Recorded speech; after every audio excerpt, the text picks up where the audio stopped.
Hmm. Amin. Puji syukur kehadirat Allah Subhanahu wa Ta'ala karena pada pertemuan malam hari ini kita dapat berkumpul ya, walaupun mungkin belum full tim, tapi mungkin semoga teman-teman yang lain juga diberikan kemudahan juga ya. Insya Allah eh, materi kita pada malam hari ini nanti akan dibagikan ya linknya. Tuh.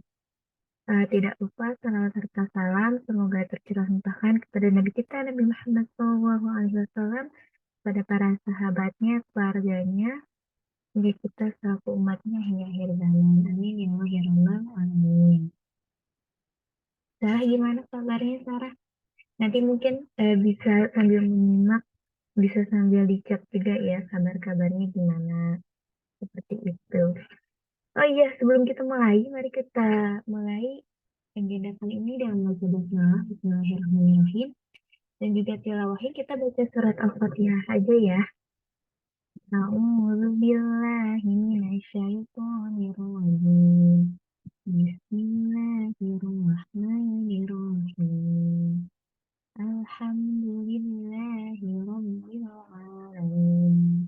Ar-Rahmanir-Rahim. Maliki yaumiddin. Iyyaka na'budu wa iyyaka nasta'in. Ihdinas siratal mustaqim. Siratal ladzina an'amta 'alaihim ghairil maghdubi 'alaihim waladdallin. Sadaqallahul azim. Semoga yang membacanya dan mendengarkannya mendapatkan pahala dan keberkahan dari Allah Subhanahu wa Ta'ala. Amin ya Allah ya Rabbal alamin. Ini untuk agenda selanjutnya, karena mungkin untuk berita nanti mungkinnya bisa di-share-share di grup aja untuk yang berita. Sekarang kita langsung ke materi aja ya.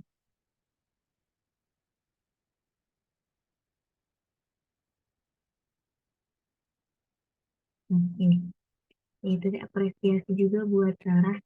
Terima kasih sudah meluangkan waktunya ya di sela-sela kesibukannya. Alhamdulillah masih dimudahkan oleh Allah Subhanahu wa Ta'ala. Oke,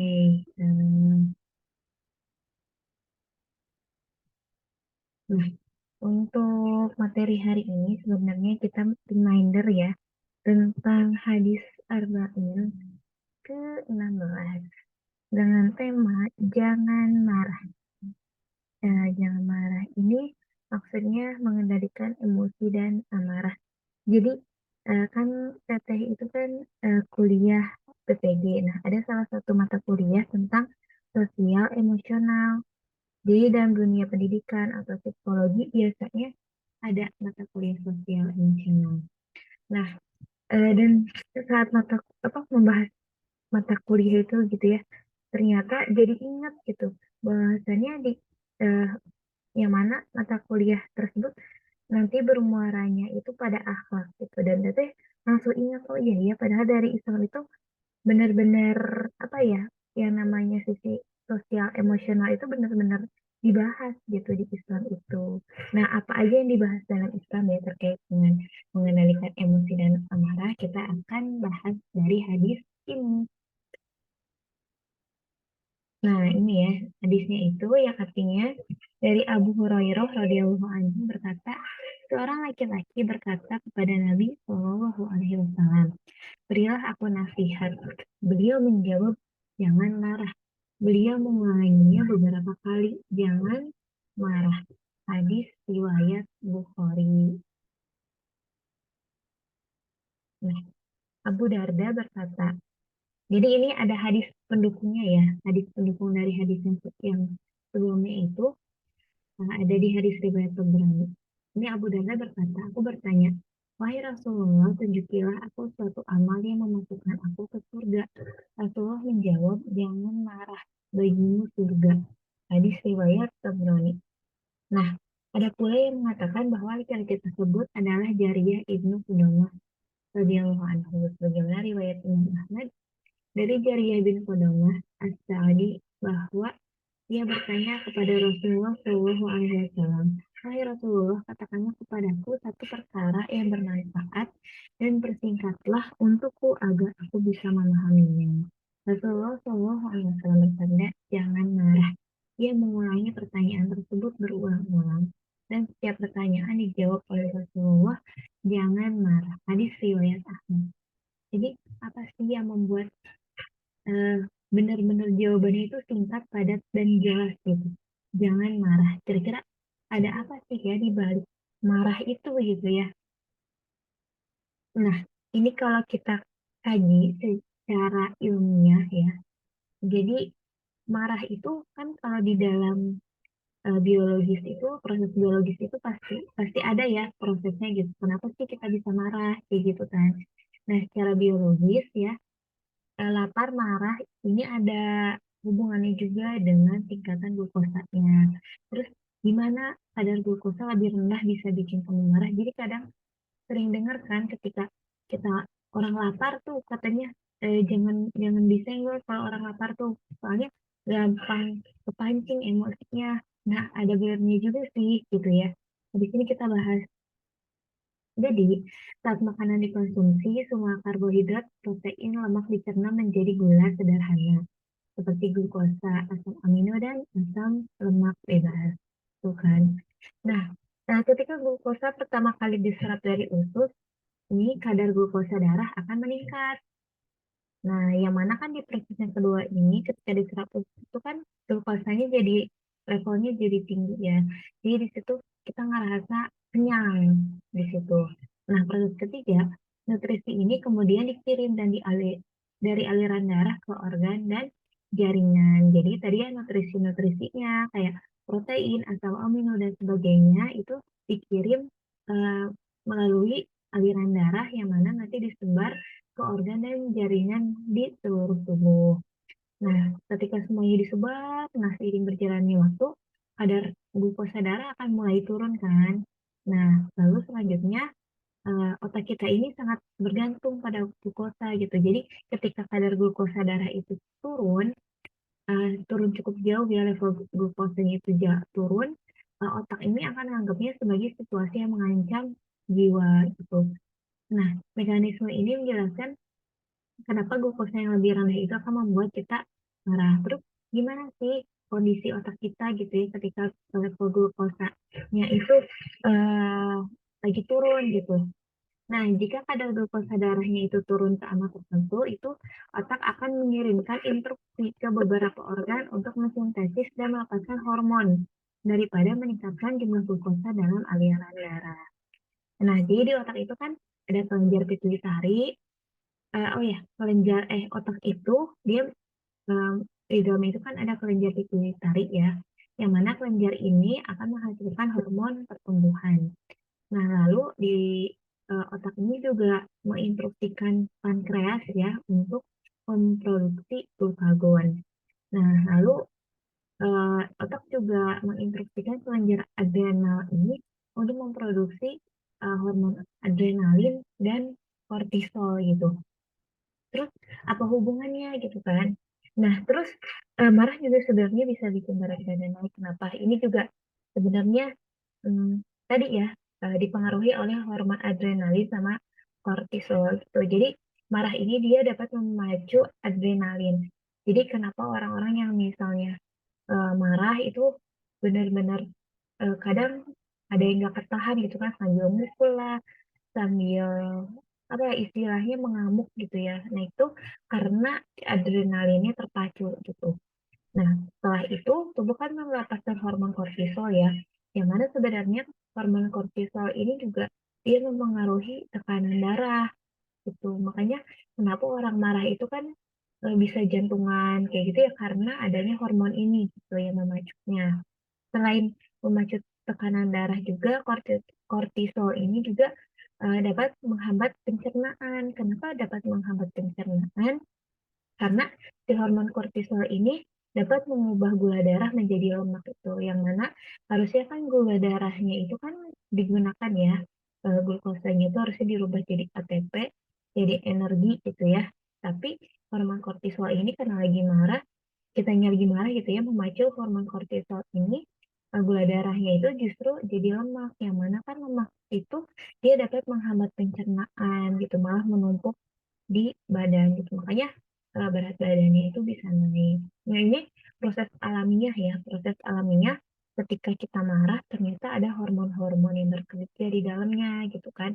Jadi juga ada hubungannya juga dengan makanan gitu. Makanya Islam itu udah mengantisipasi hal tersebut gitu kan. Makanya ketika kita makan itu ada doanya kan. Kalau mau barik lana fi marzaqnana wa qina azabannar gitu. Kita minta diberkahi, terus minta rezeki kita, dan juga dijauhi dari azab neraka gitu kan. Nah, bisa jadi salah satu penyebab azab neraka kan dengan marah ya. Nah, makanya kita kenapa makan harus apa berdoa dulu gitu ya. Mana doanya itu bisa menjauhi dari azab neraka ya karena hubungannya dengan ini gitu. Kalau dikaji dengan secara biologisnya kayak gitu gitu, dan Islam udah mengantisipasi hal tersebut ya, Masya Allah.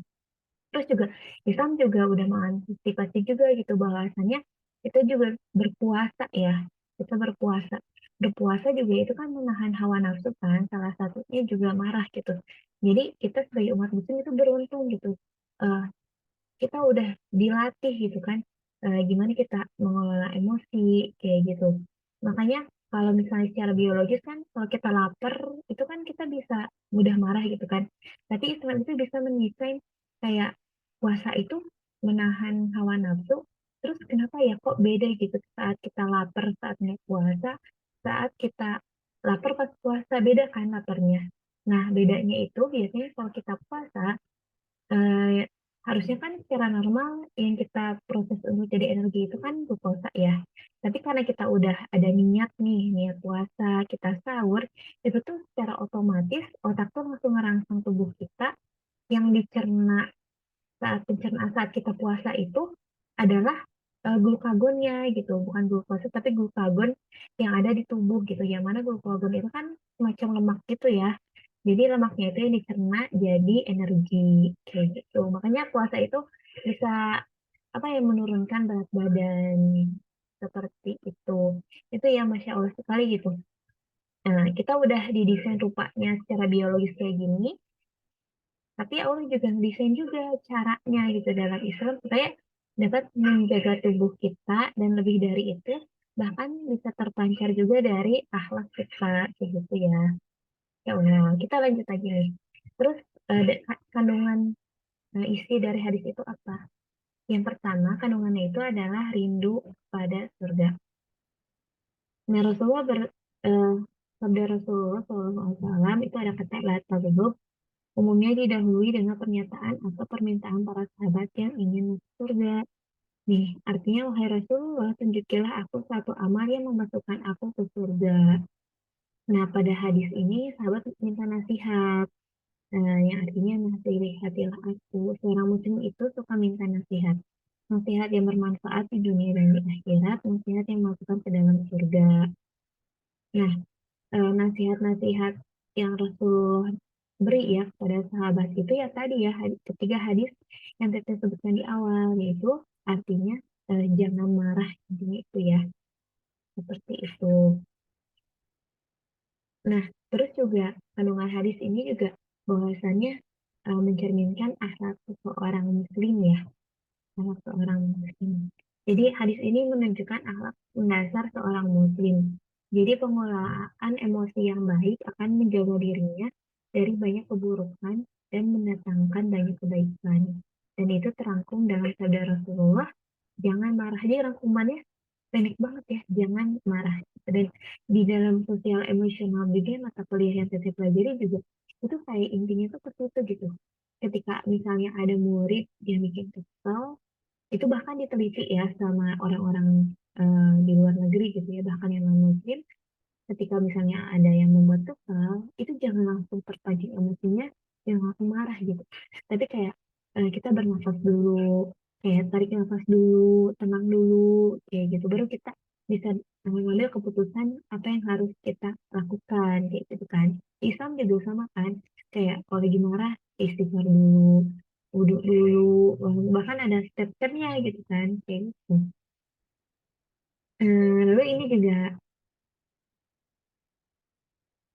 Abu Muhammad Abdullah Ibnu Zaid, seorang ulama besar mazhab Maliki di Maroko mengatakan siklus kebaikan terletak pada 4 hadis. Pertama, barang siapa beriman pada Allah dan hari akhir, hendaklah berkata yang baik atau diam. Ini reminder juga ya, berkata baik atau diam. Kedua, di antara tanda sempurnanya iman seorang adalah meninggalkan perkara yang tidak menyatakan manfaat baginya. Ketiga, jangan marah. Keempat, tidak sempurna iman seseorang hingga ia mencintai saudaranya seperti mencintai dirinya sendiri. Nah, jadi, sabar dan menahan amarah juga merupakan karakter orang yang bertakwa. Ini ada di sebagaimana firman Allah Subhanahu wa taala di Quran surat Al-Imran ayat 133 sampai 134. Dan bersegeralah kamu kepada ampunan dari Tuhanmu dan kepada surga yang luasnya seluas langit dan bumi dan disediakan untuk orang-orang yang bertakwa, yaitu orang-orang yang menegakkan hartanya baik di waktu lapang maupun sempit, dan orang-orang yang menahan amarahnya dan memaafkan kesalahan orang. Allah menyukai orang-orang yang berbuat kebaikan. Seperti itu, ini udah jelas banget ya ada di ayat ini.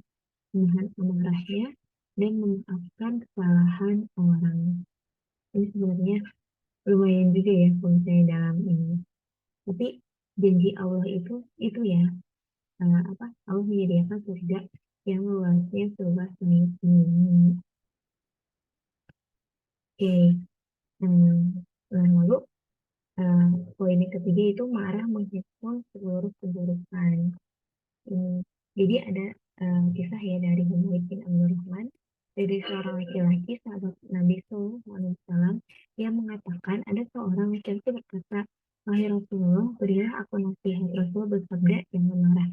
Laki-laki itu mengatakan, maka aku memikirkan apa yang Nabi Sallallahu Alaihi Wasallam sabdakan dan mengerti bahwa kemarahan menghimpun seluruh keburukan. Jadi maksudnya apa? Jadi biasanya banyak ya keburukan yang terjadi akibat seseorang tidak bisa nahan amarahnya itu. Bahkan kadang keluar kata-kata yang tidak terkontrol gitu. Hingga biasanya tindakan yang di luar kendali gitu. Dan putusan tanpa pikir panjang yang akhirnya disesali. Banyak juga kan berita-berita gitu ya tentang kriminalitas gitu-gitu, misalnya orang yang bunuh pacarnya misalnya, itu kan itu ya maksudnya dia itu nggak bisa nahan emosinya kayak gitu kan. Itu salah satu beritanya ya yang kemarin-kemarin tuh ada yang seperti itu. Terus misalnya saat marah juga kalau misalnya berumah tangga gitu ya, suami dan istri itu mengeluarkan kata-kata yang tidak terkontrol, itu bisa membuat rumah tangganya berantakan atau bahkan berujung cerai gitu atau perpisahan. Nah, kalau eh, kalau misalnya terjadi hal tersebut, siapa yang rugi? Yang rugi kan gak cuma berdua ya, tapi anak-anaknya juga bisa menderita atau bahkan jadi korban juga kayak gitu. Dan itu juga lumayan sih kalau di dunia pendidikan ya, eh, anak-anak yang mohon maaf ya misalnya broken home, dan itu biasanya eh, mereka lebih cenderung menarik perhatian guru gitu ya, karena mungkin perhatianlah yang dibutuhkan mereka gitu, seperti itu. Jadi berdampak juga ternyata pada sisi psikologis anaknya. Nah, atau misalnya ketika orang tua marah misalnya ya, bisa berbuat juga di luar kendali gitu kan, banyak baik.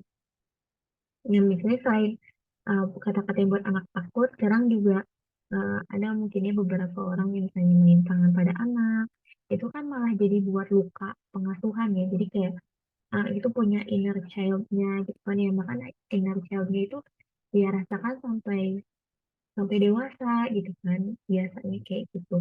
Nah itu berawal dari apa? Berawal dari marah itu gitu ya. Jadi kenapa marah itu memicu suatu keburukan.